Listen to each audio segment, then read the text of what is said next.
went on and on and on about getting back to my natural color, but I just dyed my hair this burgundy color, actually with a temporary product. Someone tell me why I didn't do this sooner. I feel like it's not showing up as red on camera as it is in real life. At the moment, I'll have to like go out in the sunlight to show you guys.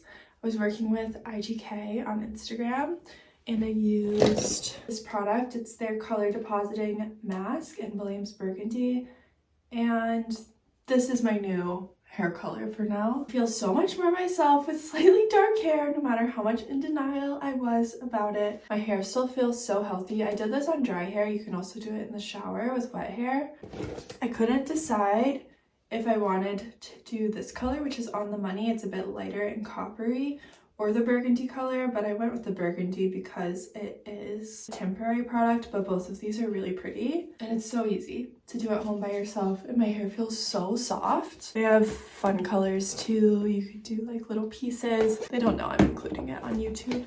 I don't feel boring anymore, even though I never think someone with like light brown dirty blonde hair looks boring. It's just a me thing because I'm so used to having darker, more contrasting hair colors. Here we go, new me. One of the best things about upstate is I can take my dog out in a robe and it's so okay. Also, you guys, I can't even begin to explain how much weeding and now also roundupping I've done to make our gravel driveway look clean. And it always looks clean for a little bit and then we get some rain and it all comes back. If anyone has any tips, definitely let me know. I wasn't super keen to use Roundup. I mean, it is just on the driveway, but this is just something I have to accept. I'm not sure. It all comes back so fast. Also, I don't think I've shown you our new Volkswagen Euro van. Siggy bought this, not me, but we really want to take some fun road trips in this. I believe it's a 2002. It is white right now. We're gonna change the color of it, but it's actually in really good condition and it doesn't have that many miles on it. And we want to get like a tent that can extend out from it. It's something he was trying to convince me of for honestly the last year, and then he just found one for a good price and I said, okay, we can do it. It might look a little bit creepy in this moment, but it has like a fold-out bed and table inside it already. I don't know if we're gonna build out any cabinets or not because it's actually really functional and easy to clean as is, but I'll definitely keep you guys updated with that process. It's definitely a cute little boxy shape, but now Siggy has accumulated 3 project cars. They've all been incredibly cheap though, and honestly more reliable than our nicer Audi, which is kind of funny and just kind of how it goes. We're both such big project people though, and I'm so happy for that, and we just love older stuff so much. I know in the sustainability world cars are very hated on, and I can understand why, but at least we're making something new and exciting out of something old. I always love that. This mirror definitely needs a clean and my pants need a steam, so ignore that. It feels like fall today. I am wearing this sweater from the Garment. I've had a lot of questions about this necklace. It's by this brand Brewalk Jewelry, and then older Stottsbella pieces. I just got sent these pants from Cotton. Oh, bless you. A nice unisex fit. The crotch is definitely a little bit low. Like I said, they need a steam, but they're nice and boyish. I think they look really good with like some kitten heels or something to make them feel a little bit more feminine. Or my tabbies.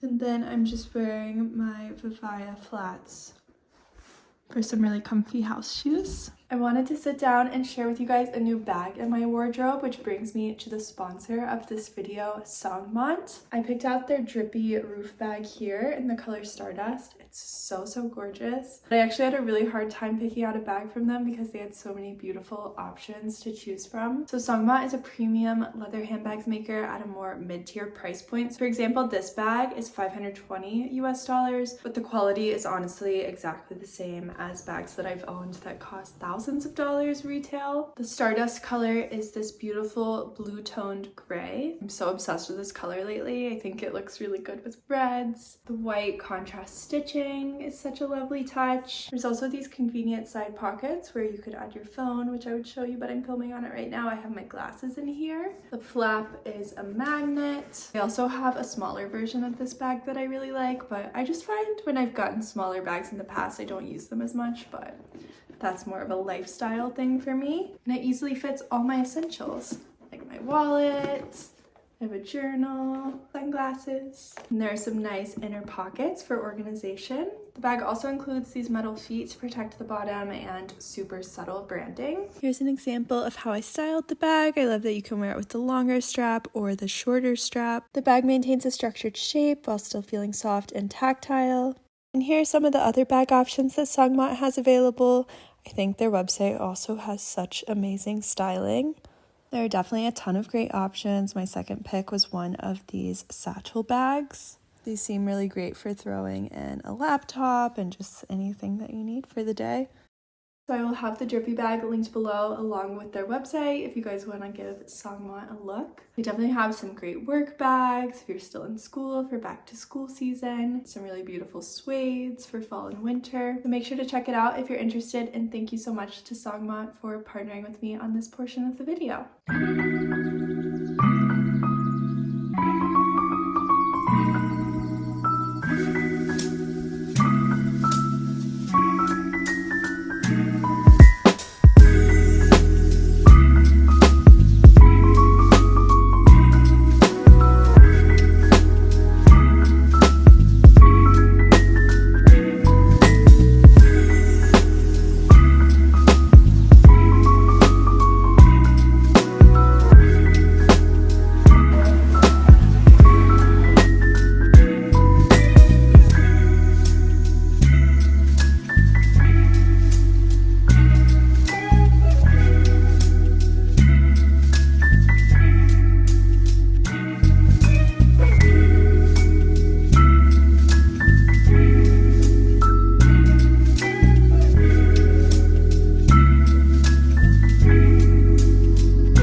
Messy, but I'm trying to vlog in a more casual sense. This month I have been so sick. I never took a proper test, but I believe I had COVID, so I was just inside for like a week and a half, and I still have a cough. I'm definitely feeling a lot better, but I've just been really low energy. I'm at our place in the Catskills, as you can see. It's a bit messy back there because one day my puppy just started her first heat cycle, which I knew this would be coming soon. I've never had a female dog go through heat before. With our male dog, we waited to neuter him for health reasons. There's a lot of research to back that up. For her, we're doing the same with her spay. I got so much shit online in the past. For anyone that could see that Laszlo wasn't neutered when he was younger, he's been neutered now. But I just want my dogs to live as long as possible and be as healthy as possible, and if there's research that backs it up, even if it's gonna slightly inconvenience me, I'll do it. Who knows? It's basically just about their hormonal development, but she is bleeding. She's in her bed. I don't have diapers for her yet. This is probably way too TMI, so I won't talk about it that much because I think that she will pull them off, but I just ordered some that have these really funny suspenders on them because a heat cycle can last like up to a month. I don't think they bleed the entire time. And she's really been cleaning herself a lot, so there hasn't been much on my furniture or anything, but I just have towels and old sheets covering anything I like. She's actually in her bed right now, and I think she's a little confused and definitely feeling it. We're both just sick girls. I really need to make myself look a little bit more presentable today. We're upstate because our apartment is currently being short-term rented, which is something I've been lightly doing. Usually when we go on vacation and only two friends, mutual friends, it's funny, it's kind of turned into like an influencer apartment. If you guys follow Paige Wassel, she's staying there right now. Tarmar's stayed there a little bit ago. So it's definitely not like an official Airbnb by any means. It's just people that we know because people are traveling to New York all the time. It's been a nice way to make some money back on our rent because we do still need to be in the city sometimes for work purposes. Paying for hotels is just too much. The commute can be a lot. And it also really adds up with train tickets or gas and tolls if you drive in. It's what's working for us at the moment. I've been living in this robe. This is by a brand called the Lumia. I wanted a Tekla robe for honestly years, but the price really swayed me from buying one, even though it's something that I think that I would wear a lot. And no, it just didn't seem worth it to me. But this brand is actually quite a bit more affordable, and I got my mother-in-law a Tekla robe for the holidays, I think a couple years ago now, so I have like felt one in person.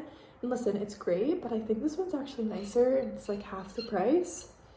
So I will have it linked below if you guys are interested. They also have matching towels, which are really cute. Got a large XL, so it's super oversized. But with being sick, I've seriously had so much time to just sit and think. I've spent a lot of time on the internet. It's the first time I've been sick in a while where I didn't feel like I could be productive on any level. Like even responding to emails was taking a lot out of me, but for some reason I could watch a million TikToks. I didn't even feel like I could read a book. I was just really in my own head, but also not really there. But I've definitely had a lot of time to think. If you guys watched last month's vlog, you know that I've been winding down operations for my business.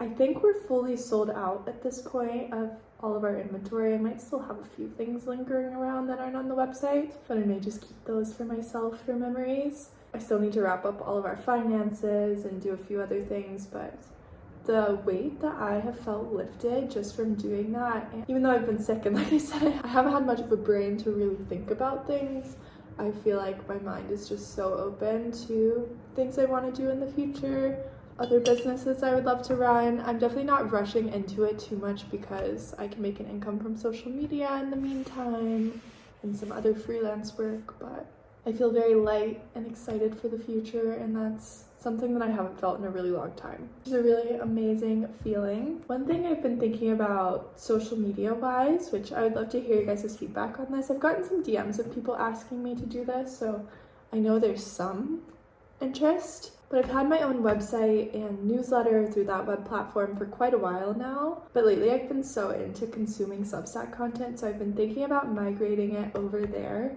Do you guys use Substack? Are you into it? I don't really follow many like influencers on it. I follow a lot of founders, business resources, art director resources, definitely more like value-packed information. I follow a girl that gives gardening tips. I don't have any paid subscriptions. I think if I move over to Substack, most of it will be free. I might offer some things that are a bit more specialized behind a paywall. If you guys have been following me for a really long time, in the past I sold a PDF that had a lot of resources for manufacturing and kind of how to start that. Hear my dog dreaming back there? So I think anything behind a paywall would be more in line with actual valuable resources, because that's just what I feel comfortable charging money for. It's definitely not like my new business that I'm envisioning. It would totally still be affordable, but I'd love to hear you guys' thoughts on that.